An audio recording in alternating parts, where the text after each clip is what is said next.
انہوں نے اپنی بیٹی جناب سارہ کا نکاح کر دیا. کچھ آگے بڑھے تو ایک ظالم بادشاہ سے ٹکرائے. اس نے ایک شہزادی ایک بادشاہ کی بیٹی قید کی ہوئی تھی, جناب ہاجرہ نام تھا. ان کو قید سے چھڑا کے ساتھ لائے. حضرت لوط علیہ السلام بھی ساتھ. یہ 4 لوگوں کا قافلہ چلا. فلسطین میں جا کے پڑاؤ ڈالا, گھر بار چھوڑا, تبلیغ شروع ہوئی.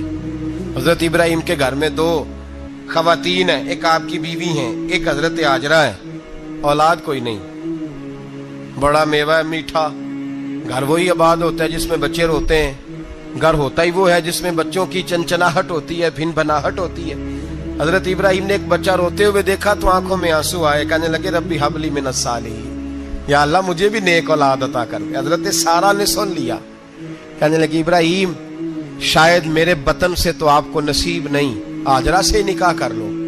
جناب ہاجرہ سے نکاح ہوا. اللہ تو بڑا بے نیاز ہے. رب کریم نے حضرت اسماعیل جیسا خوبصورت بیٹا عطا فرمایا. بیٹا کالا سیاہ بھی ہو تو سینے کی ٹھنڈک ہوتا ہے, پر یہ تو وہ بیٹا ہے جس کی پیشانی میں نور محمدی چمکتا ہے صلی اللہ علیہ وسلم. حضرت سیدنا اسماعیل علیہ اتنے خوبصورت. اب جس بیوی کے ہاں بیٹا تھا, بیٹھنا اٹھنا بھی زیادہ اس کے پاس, آنا جانا بھی اس کے پاس, توجہ ادھر ہو گئی. جناب سارہ رشک کرنے لگی. ایک دن کہنے لگی اسے چھوڑ آ جنگل میں, وادی غیر ذی زرع, مکے کے پاس. بھائی ایک بیٹا عالم دین بنا لو. کہنے لگا روٹی کہاں سے کھائے گا؟ تیرے 5 بیٹے ہیں, کو حافظ قرآن بنا, کہتے روٹی کہاں سے کھائے گا؟ وہ بچہ بھی کہتا ہے میں کہاں سے کھاؤں گا. حضرت ابراہیم علیہ السلام تو چند مہینے کا بچہ چھوڑ آئے, تو کہاں سے روٹی کھائی حضرت اسماعیل نے؟ کہاں سے کھائی ان کی اماں نے روٹی؟ بھوکے مر جاتے ہیں یہ سارے. میں بڑی ذمہ داری سے کہا کرتا ہوں کہ جتنی خوبصورت روٹی اللہ کریم دین کے خادموں کو عطا کرتا ہے شاید کسی اور کے نصیب ہوتی ہو, لیکن ہم لوگ توجہ ہی نہیں کر رہے. ہمارا ذوق ہی نہیں بن رہا. ہم یہ محنت ہی نہیں کر رہے کہ قوم کو مستند علماء کی ضرورت ہے. علاقوں کے علاقے خالی ہیں, ادھر ہمارا مزاج ہی نہیں بن رہا, توجہ ہی نہیں دین کی خاطر. اور پھر چلے بچے تو بعد کی بات ہے نا, جو ابھی خود جوان ہے وہ بھی یہ دعا. ایک صاحب مجھے کہنے لگے میں دعا مانگ رہا ہوں اللہ مجھے بیٹا دے تو میں اسے دین پہ لگاؤں گا. تو میں نے کہا آپ بھی بوڑھے نہیں ہوئے, آپ خود ہی لگ جائیں. بیٹا تو ابھی آئے گا تو لگے گا نا. تو آپ تو اس وقت ہے تو آپ تو پہلے لگے نا صاحب. 2 گھنٹے تو نکال کے آئے, دین سیکھنے کو کافی ہے. آپ اتنی لمبی سوچ رہے ہیں کہ بچہ آئے گا تو بڑا ہوگا تو وہ جائے گا تو دیکھی جائے گی. ابھی تو آپ ہیں تو آپ تو آؤ. حضرت ابراہیم نے بچہ وہاں چھوڑا. یہاں سے جو عمرہ کرنے لوگ جاتے ہیں نا, جو حج کرنے جاتے ہیں, ان کو پتا ہے کہ وہاں دنیا کی ہر نعمت ملتی ہے, پھر بھی ڈبل ٹرپل پیسے لوگ جیبوں میں ڈال کے جاتے ہیں. حضرت ابراہیم جب وہاں لے کے گئے تو کوئی انسان نہیں تھا, پانی کا قطرہ نہیں تھا. 2 کلو کھجوریں, ایک مشکیزہ. بیوی کو تھمایا. ہمارے گھر میں ہزاروں چیزیں پڑی ہیں, لیکن وہ جو توکل ہے نا وہ ختم ہو گیا ہے. اللہ دے گا, حلال حلال پہ قناعت کرے, جائز جائز پہ بھروسہ کرے, رب کریم عطا کرنے والا ہے. وہ مزاج ختم ہو گیا. حضرت سیدنا ابراہیم علیہ السلام 2 کلو کھجوریں, ایک مشکیزہ پانی کا دے کر کے, اور وہاں بٹھایا آپ نے اپنے بچے کو اور اپنی زوجہ جناب ہاجرہ کو, اور بٹھا کر کے یہ واپس پلٹنے لگے. تو حضرت ہاجرہ سلام اللہ علیہ نے آواز دی, کہا ابراہیم کس کے سہارے پہ چھوڑ کے جا رہے ہیں؟ جہاں آب زمزم کا کنواں ہے نا, جو لوگ گئے ہیں جنہوں نے صفا مروہ کی صحیح کی ہے, صفا مروہ سے باہر نکلے نا, سرکار کی ولادت کا مقام ہے, اس جگہ پہ آب زمزم کا کنواں تھا.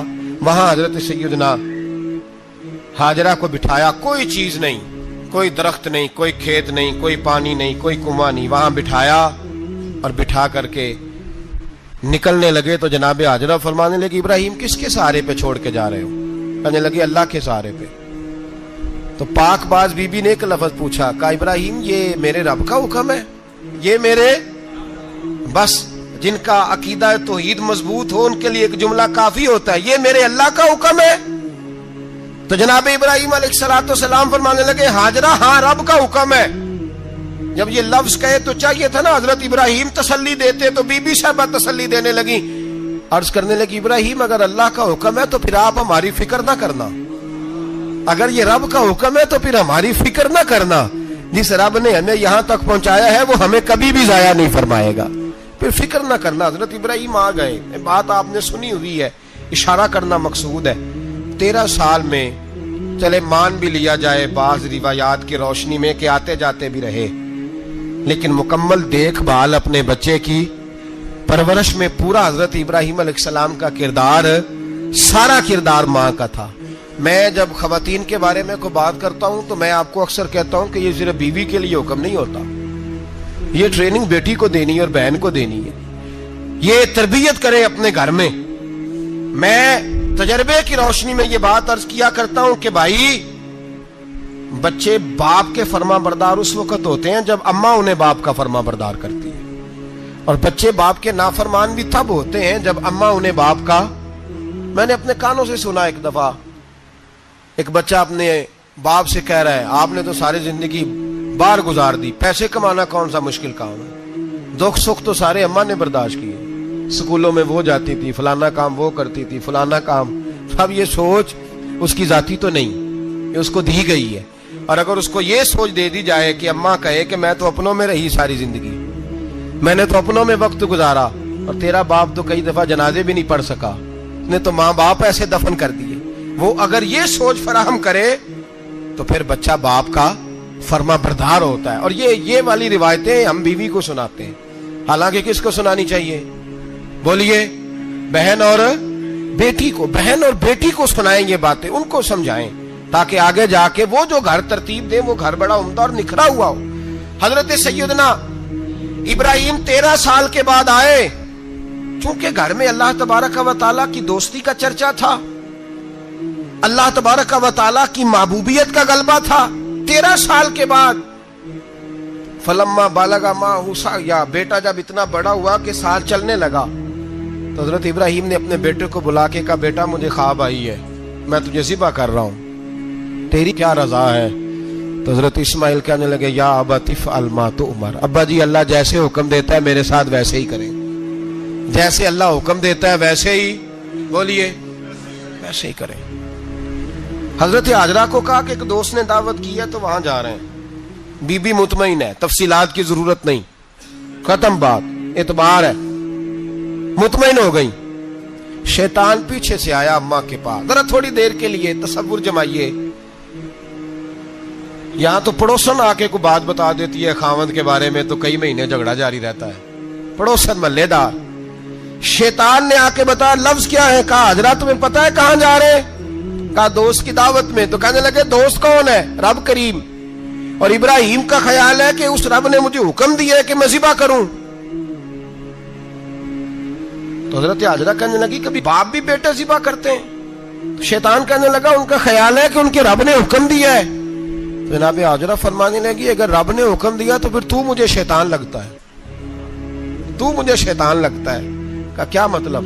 فرمانے لگی اگر رب کریم کا حکم ہے تو میرے پاس ایک اسماعیل ہے, اگر 1000 بھی ہوتے میں سارے اللہ کے راستے میں پیش کر دے دیتی. مالک کا ہی تو ہے سارا کچھ, اسی کا ہے, اس میں لیت اللہ کی کیا گنجائش. حضرت سیدنا ابراہیم علیہ السلام نے بیٹے کے حلق پہ چھری رکھ بھی دی اور چھری چلا بھی دی, رکھ بھی دی, اور وہ تو اللہ کریم نے فرمایا یا ابراہیم قد صدقت الرؤیا, ابراہیم تو نے خواب سچا کر دکھایا, وہ قیامت تک تیرا نام رہے گا.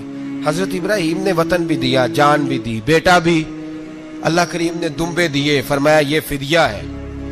اب یہ قربانی قیامت تک حضرت ابراہیم کے طریقے کے مطابق جاری ہے. حضرت ابراہیم بہت بڑے مہمان نواز تھے, بہت بڑے. آپ جب مصر میں قیام تھا تو بڑے بڑے لمبے چوڑے لنگر پکتے تھے, لوگ آیا جایا کرتے تھے, بڑا تفصیل کے ساتھ کھانا ہوتا تھا. مہمان نوازی آپ کی خاص صفت مبارکہ ہے. ہمارے ہاں بھی مہمان نوازی ہوتی ہے امیروں کی, بلکہ اب تو مہمان نوازی اس طرح کی ہے کہ کل تیری میرے پاس دعوت ہے اور پرسوں میری تیرے پاس ہے. وہی امیروں میں وہ چکر رہتا ہے, پارٹیاں دوست ایک دوسرے کو ڈالتے ہیں, تیری طرف پارٹی تیری طرف. اور اسی انداز میں اب یہ عید آئے گی نا, ٹکا پارٹیاں ہوں گی جگہ جگہ, اور لوگ سوال پوچھنے لگے ابھی سے, کہتے ہیں قربانی کا کتنا گوشت گھر رکھنا جائز ہے, قربانی کا کتنا گوشت گھر رکھنا جائز ہے؟ سارا ہی جی. اس لیے فریزر لے لے, فریج سے نہیں کام چلے گا. سارا ہی جہاز گھر رکھنا سارا ہی جائز ہے، رکھ لیں۔ او خدا کے بندے، قربانی وہ بندہ دیتا ہے جو سارا سال ہی گوشت کھاتا ہے، صحیح کہہ رہا ہوں؟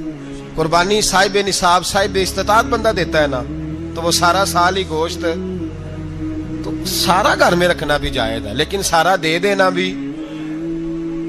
تو جو آ رہی ہے اس پہ کیوں توجہ کرتے ہو؟ جو دوسرا جائز ہے اس پہ کیوں نہیں عمل کرتے؟ سارا تقسیم کر دیں، بات ختم ہوئی۔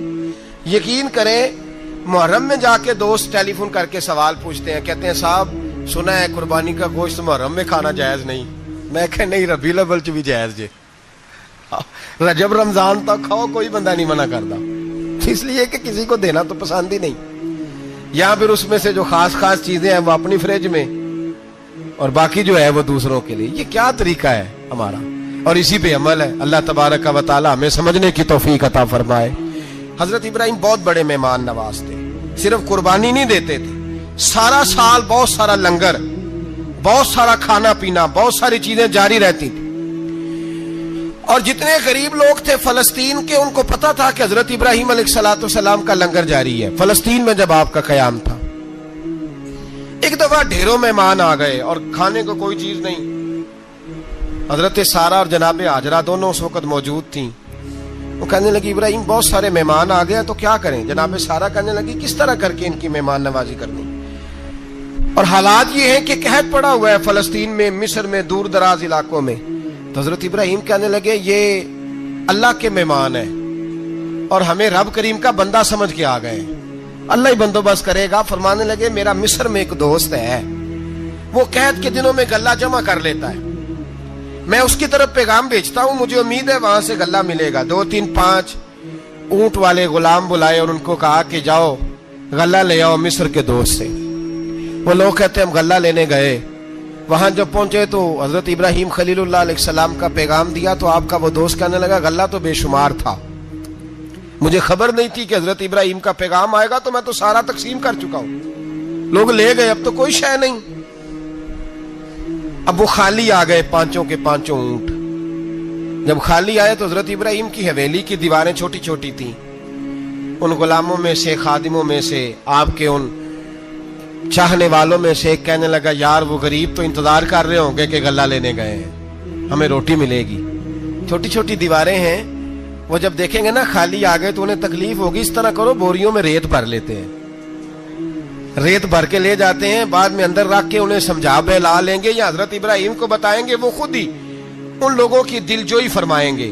اب غلہ کی جگہ ریت بھر کے اونٹوں پہ رکھ کے لائی گئی، لا کے بوریاں جب رکھ دی گئیں، حضرت ابراہیم علیہ السلام دوپہر کے وقت آرام فرما رہے تھے، بی بی سارہ اٹھی، کہتی ہیں جب میں نے دیکھا نا کہ بوریاں پہنچ گئی ہیں تو گئی، غلام کو ساتھ لیا اور اس کو جب کھولا نا تو کہتی اتنی حسین گندم میں نے پہلے کبھی دیکھی نہیں تھی، اتنا پیارا دانا میں نے کبھی ملاحظہ ہی نہیں کیا تھا۔ فرماتی ہیں جب اس کو پیس کر چکی میں روٹیاں پکائیں تو خوشبو دور دور تک پھیل گئی، اعلیٰ غذا بنی، بڑے بڑے کھانے بیبیوں نے مل کے پکائے، چن دیے گئے، حضرت ابراہیم اٹھے تو لوگ کھانا کھا رہے ہیں، سجدہ شکر ادا کیا، اور جب سجدے میں گئے تو وحی آنے لگی، پھر رونے لگے۔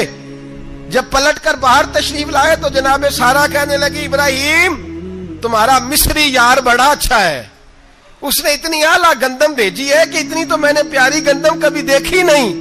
جناب ابراہیم مسکرائے، فرمانے لگی سارہ یہ مصری یار نے نہیں بھیجی، یہ میرے عرشی یار نے بھیجی ہے، یہ میرے عرشی یار نے بھیجی ہے۔ بھائی مہمان نوازی مزاج تھا، ہاتھ لٹا دینا مزاج تھا، دوسروں کی اشک شوئی مزاج تھا۔ حضرت ابراہیم علیہ السلام کا طریقہ ہے قربانی، حضور نے ان کا طریقہ بیان کیا۔ اگر سال کے بعد قربانی دینا ان کا طریقہ ہے تو سارا سال غریبوں کو روٹی دینا بھی حضرت ابراہیم کا طریقہ ہے، سارا سال غریب کی نوکری کرنا یہ بھی حضرت ابراہیم کا طریقہ ہے، بھوکے کو کھانا کھلانا یہ بھی۔ میرے مصطفیٰ کریم سید عالم صلی اللہ علیہ وسلم سے صحابہ نے پوچھا حضور بہترین مسلمان کون ہے؟ بہترین مسلمان؟ تو حضور نے فرمایا جو سلام لینے میں پہل کرے اور غریب کو روٹی کھلانے میں سب سے اچھا ہو، وہ بہترین مسلمان ہے، زبردست مسلمان۔ ہمارے ہاں دعوتیں ہوتی ہیں تو امیروں کی، افطاریاں ہیں تو امیروں کی، اور میرے مصطفیٰ کریم علیہ السلام نے فرمایا بدترین دعوت ہے جس میں امیر بلائے جائیں غریب نہ بلائے جائیں، وہ بدترین دعوت۔ حضرت ابراہیم کا طریقہ رہا ساری زندگی مہمان نوازی. اور دوسرا ان کا مزاج تھا, اللہ سے پیار ہو گیا تھا نا. جب رب کریم سے محبت ہوتی ہے نا اور محبت کا احساس ہوتا ہے دل میں, پھر سجدے لمبے ہوتے ہیں. عام آدمی تو نماز بھی نہیں پڑھ سکتا, جسے خدا سے محبت ہوتی ہے وہ تہجد بھی نہیں چھوڑ سکتا. وہ یہ محبت کی بات ہے نا, جس کو پیار ہوتا ہے اس کی تہجد بھی ہے, اس کی اشراق بھی ہے, چاشت بھی ہے, اس کے عمرے بھی ہیں, اس کے حج بھی ہیں, اس کے بار بار کعبۃ اللہ کے دیدار بھی ہیں. یہ محبت الہی ہے, جوش مارتی. ان لوگ سجدہ کرتے ہیں تو اٹھتے ہی نہیں. اللہ کے بندوں سے پیار کرتے ہیں, اللہ کی. حضرت ابراہیم کو رب کریم سے اتنی محبت تھی, اتنا پیار تھا کہ وہ آپ کی زندگی کے ہر پہلو سے چھلکتا تھا. ایک وقت ایسا آیا کہ اللہ تعالیٰ نے حضرت ابراہیم کو بہت زیادہ مال عطا فرمایا. اتنے اونٹ گنے نہیں جاتے, گائیں اتنی زیادہ کہ شمار نہیں ہوتی, بکرے بکریاں اتنی زیادہ کہ شمار, بہت زیادہ مال اللہ نے عطا فرمایا. اور ابھی کچھ عرصہ پہلے آپ پیچھے جائیں نا تو جو لفظ مال تھا وہ روپے پہ تو بولا ہی نہیں جاتا تھا, وہ جانوروں پہ بولا جاتا تھا. بہت زیادہ مال اللہ نے دیا, بکریاں, گائیں, اونٹ, بیل, بڑا کچھ. تو رب کریم نے فرشتوں سے فرمایا کہ واتخذ اللہ ابراہیم خلیلا, ابراہیم میرا دوست ہے. تو فرشتے کہنے لگے یا اللہ جسے اتنا کچھ دیا جائے اس نے دوست تو بننا ہی ہوتا ہے, تو نوازا ہی پڑا ہے, اتنا مال, اتنے کھیت کھلیان, اتنا کچھ. اللہ کریم نے فرمایا جاؤ آزمائش کر لو, امتحان لے لو. فرشتہ امتحان لینے پہنچ گیا. حضرت ابراہیم کے جانور چر رہے ہیں چراگاہ میں, حضرت ابراہیم بھی ہیں, غلام بھی ہیں, بہت بڑا ریوڑ ہے. آپ تشریف فرمائیں. ایک فرشتہ آیا تو کھیت میں چھپ کے بیٹھ گیا اور بلند آواز سے کہنے لگا سبحان اللہ والحمد للہ ولا الہ الا اللہ واللہ. یہ تسبیح بڑی پسند ہے, محبوب نے ان کی فضیلت بیان کی. اب وہ حضرت سیدنا ابراہیم علیہ السلام کھڑے تھے تو وہ کھیت میں بیٹھ کے تسبیح پڑھنے لگا سبحان اللہ والحمد للہ ولا الہ الا اللہ. حضرت ابراہیم کہنے لگے یہ میرے رب کا نام کون لے رہا ہے, بڑی اس کی میٹھی آواز ہے, بڑی کون ہے. ڈھونڈنے لگے, گھومتے گھومتے اس کے پاس چلے گئے, فرشتہ انسانی شکل میں. تو میرے رب کا ذکر کر رہا تھا؟ اس نے کہا میں ہی کر رہا تھا. فرمانے لگے یار ایک دفعہ پھر نہیں کرتا. تو کہنے لگا ابراہیم پہلے تو میں اپنی مرضی سے کر رہا تھا, تو کہتا ہے تو پیسے لگیں گے, پیسے ہیں تو کر دیتا ہوں. حضرت ابراہیم کہنے لگے بول تو کیا لے گا, میرے اللہ کا ذکر سنانے کا کیا لے گا. کہنے لگا جتنی بکریاں آپ چرا رہے ہیں ساری دے دے تو میں اللہ کا ذکر سنا دیتا ہوں. اور آپ نے فرمایا بس جا تیری ساری ہوئی, میرے رب کا ذکر سنا. اور پھر شروع ہو گیا سبحان اللہ الحمد للہ ولا الہ الا اللہ واللہ اکبر. حضرت ابراہیم علیہ السلام کیف میں, یار پھر ذرا سنا, نہ علما وچ پھسا سانو, تو یار دی گل سنا سانو, ذرا دوبارہ سنا. پھر سنایا, ایک دفعہ پھر کہا. فرشتہ کہنے لگا بس جی آپ کے پیسے پورے ہو گئے. حضرت ابراہیم کہنے لگے چل ایک دفعہ اور سنا. کہنے لگا پیسے لگیں گے, تو کیا لے گا. کہنے لگا گائیں بھینسیں ساری میری. فرمایا بس یار اتنی قیمت, تو سنا صحیح, سارا کچھ ہی تیرا. پھر شروع ہو گیا سبحان اللہ والحمد للہ ولا الہ الا اللہ واللہ اکبر. گائیں دے دیں, بھینسیں دے دیں, وہ ذکر سناتا ہے. حضرت ابراہیم کبھی مچلتے ہیں, کبھی روتے ہیں, کبھی آہیں بھرتے ہیں. تو میرے رب کا نام لے رہا ہے, ذرا پھر سے لے. کیف جاری ہے. کہنے لگا بس بھائی. حضرت ابراہیم فرمانے لگے تو اور لے لے جو لینا ہے, مجھے ذکر سنا. اس نے کہا ابراہیم بکریاں میں لے چکا, گائے بھینسیں میں لے چکا, اونٹ رہ گئے, سارے لے لوں گا پھر ذکر سناؤں گا. فرمایا جا تیرا ہوا تو ذکر سناتا رہ, میں دیتا ہوں. دے دیا, کچھ دیر ذکر کیا تو اب خاموش ہو گیا. حضرت ابراہیم خلیل اللہ علیہ السلام فرمانے لگے ذکر سنا. کہنے لگا ابراہیم اب تیرے پاس دینے کو کیا ہے, ہر چیز تو میں لے چکا. آپ فرمانے لگے یہ گائے بھینسیں بکریاں چرانے کے لیے تجھے کوئی نوکر ملازم بھی تو چاہیے نا. تو اس طرح کر, مجھے رکھ لے, میں روٹی نہیں مانگوں گا, کھانا نہیں مانگوں گا, تو اللہ کا ذکر سناتا رہنا, میں تیرے جانوروں کی نوکری کرتا رہوں گا. حضرت ابراہیم علیہ السلام نے جب یہ کہا نا, فرشتے کی آنکھوں میں آنسو آ گئے. تر دامنی پہ شیخ ہماری نہ جائیے, ہم دامن نچوڑ دیں تو فرشتے وضو کریں. فرشتہ رو پڑا اور کہنے لگا ابراہیم مجھے سینے سے لگاؤ, آپ واقعی اس قابل ہے کہ اللہ آپ کو اپنا دوست بنائے, واقعی اس قابل ہے کہ رب آپ کو اپنا. حضرت ابراہیم علیہ السلام کا خدا سے محبت کرنے کا نرالا انداز. اور میرے بھائی یہی محبت انہیں میرے مصطفیٰ سے بھی تھی۔ ایک نبی گھر بنا رہا ہے، دوسرا بنوا رہا ہے۔ حضرت اسماعیل علیہ السلام پتھر اٹھا اٹھا کے لا رہے ہیں، جناب ابراہیم بنا رہے ہیں۔ جب خانہ کعبہ بن گیا تو کہنے لگے ربنا وابعث فیہم رسولا، اے اللہ اب اسے بسانے کے لیے اپنا آخری رسول بھی عطا فرما۔ نبی پاک فرماتے ہیں میں دعا ہوں حضرت ابراہیم کی۔ یہ قربانی حضرت ابراہیم کا طریقہ ہے۔ حضور نے اگرچہ نبی پاک کی اپنی سنت تھی، یہ بھی کہہ سکتے تھے سنتی و سنت ابیکم ابراہیم، میری سنت ہے اور تمہارے باپ ابراہیم کی سنت ہے، یہ نہیں فرمایا۔ جب صحابہ نے کہا قربانی کیا ہے، فرمایا سنت ابیکم ابراہیم، یہ تمہارے باپ ابراہیم کی سنت ہے۔ ہر صاحب نصاب پر قربانی واجب ہے۔ جو زکوٰۃ کا نصاب رکھتا ہو اس پر قربانی واجب ہے، یعنی ضروریات سے زیادہ اتنے پیسے جتنے پیسوں سے زکوٰۃ فرض ہوتی ہے، اتنے پیسے جس آدمی کے پاس قربانی سے پہلے پہلے آ جائیں اس آدمی پر قربانی کرنا واجب ہے۔ بکرا، چھترا، دمبا 1 سال کا یا دمبا 6 مہینے کا ہو پر اتنا بڑا محسوس ہوتا ہو کہ لگے کہ 1 سال کا ہے، اس کی قربانی ہو سکتی ہے۔ جانور میں کوئی عیب نہیں ہونا چاہیے، اتنا کمزور نہ ہو کہ ذبح جہاں اسے کرنا ہے وہاں وہ چل کے جا نہ سکے، اتنا کمزور جانور نہ ہو، اس کے اندر بظاہر کوئی اتنا بڑا نقص نہ پایا جاتا ہو، کانا نہ ہو، لنگڑا نہ ہو، کوئی اس کی ہاتھ نہ کٹے ہوئے ہوں، ایسا نقص جو واضح ہو۔ بکرا 1 سال کا، گائیں اور بھینس یہ 2 سال کی، اونٹ 5 سال کا۔ اب اس میں یہ ہے کہ ہمارے بہت سارے دوست چونکہ ہم دیہاتی لوگ ہیں تو پوچھتے ہیں کہ دوندا نہیں ہے تو چوگا نہیں ہے، تو یہ ہماری پنجابی کی اصطلاحات ہیں، پنجابی کی۔ شریعت اسلامیہ نے سال بتائے ہیں، یہ تو ہم نے اپنی آسانی کے لیے، یا دیہاتوں میں جو ماحول تھا اس طرح کا جانور لیں، خوبصورت جانور لیں۔ جو نصاب ہے وہ بھی میں نے آپ کو بتایا، لیکن ایک اور پہلو بھی ہے۔ نبی پاک صلی اللہ علیہ وسلم پہ زکوٰۃ کبھی فرض نہیں ہوئی، کبھی حضور پہ زکوٰۃ فرض نہیں ہوئی۔ نبی پاک صلی اللہ علیہ وسلم کے پاس اتنا سرمایہ کبھی اکٹھا ہوا ہی نہیں کہ زکوٰۃ فرض ہو، لیکن نبی پاک کے صحابہ فرماتے ہیں کہ مدینے کے 10 سالوں میں اللہ کے رسول نے ہر سال قربانی فرمائی ہے، ہر سال قربانی دی۔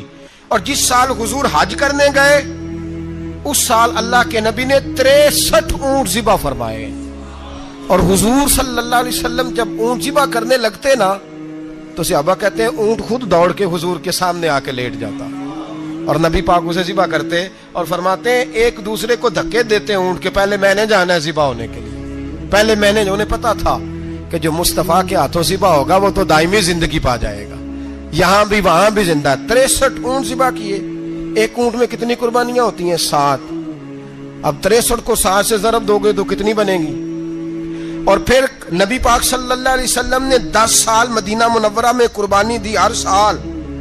اب وہ 63 اونٹ، ایک اونٹ میں 7 قربانیاں، ہر سال یہاں قربانی۔ اور مولا علی شیر خدا فرماتے ہیں نبی پاک 2 قربانیاں دیتے۔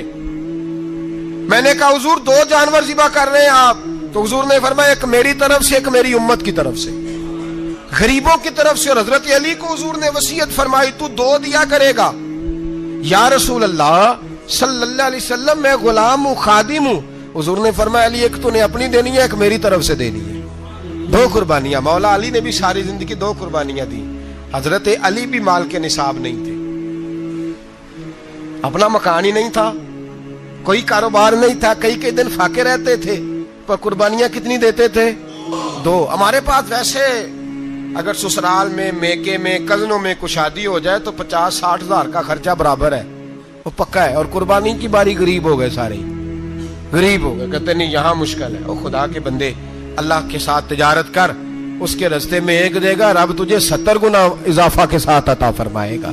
قربانی مال کے نصاب پہ ہے۔ کوشش کیا کریں کہ اللہ کے رستے میں جب دینا ہو پھر لیت اللہ سے بچیں، خوبصورت جانور لائیں۔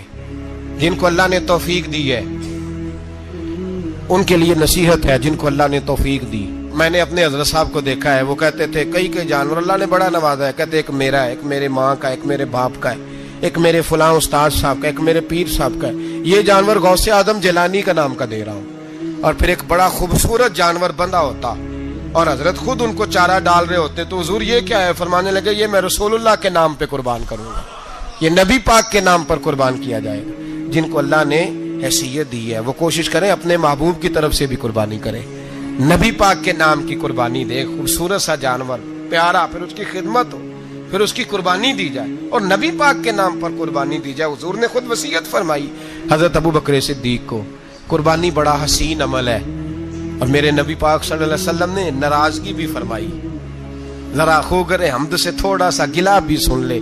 میرے حبیب نے فرمایا جو طاقت کے باوجود قربانی نہ کرے وہ ہماری عیدگاہ میں عید کی نماز پڑھنے نہ آئے، وہ نہ آئے۔ اور یا رسول اللہ جو کرے گا، فرمایا قربانی کے جانور کا خون کا قطرہ بعد میں زمین پہ گرے گا، اللہ اس کے سارے گناہ پہلے معاف فرما دے گا، اللہ اس کے سارے گناہوں کو بخشے گا۔ قربانی کریں، خوبصورت انداز میں کریں، اللہ کی رضا کے لیے۔ بزرگوں نے لکھا ہے 3 حصے کرو گوشت کے، ایک گھر میں رکھو، ایک رشتہ داروں میں بانٹو، پڑوسیوں میں بانٹو، اور تیسرا فقط غریبوں کو دو۔ لیکن میں اکثر یہ سوچتا ہوں کہ ہمارے ہاں قربانی کرتا ہی وہ ہے جن کے گھر میں ہر جمعرات کو چھوٹا گوشت پکتا ہے، اور جن کے گھر میں ہفتے میں 3 دفعہ مرغی کا گوشت پکتا ہے، وہی تو قربانی دینے کے قابل ہوتے ہیں۔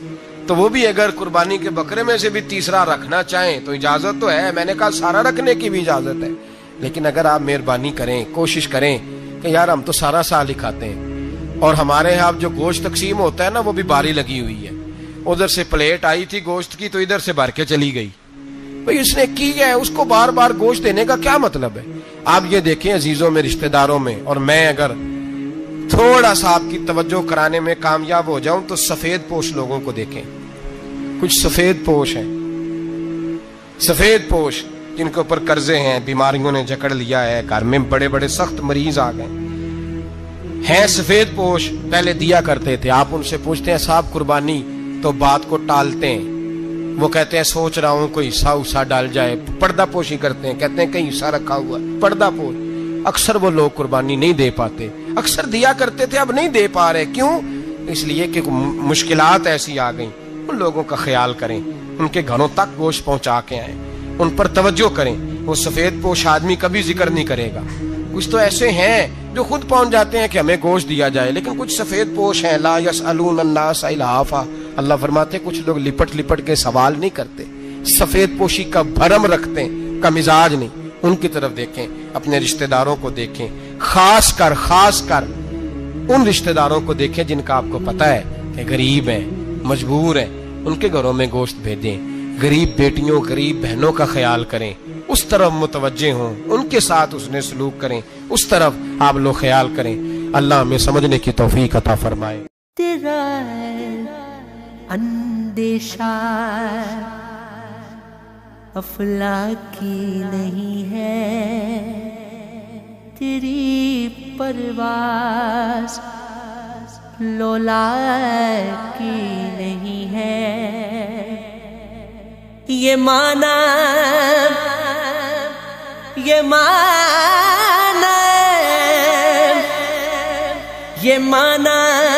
اصلی شاہینی ہے تیری آنکھوں میں باقی نہیں ہے، وہ میرا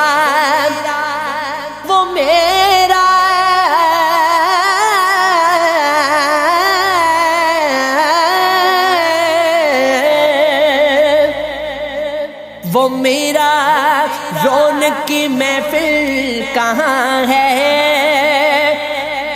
میری بجلی میرا حاصل کہاں ہے، مقام اس کا ہے دل کی خلوتوں میں، خدا جانے مقام دل کہاں ہے۔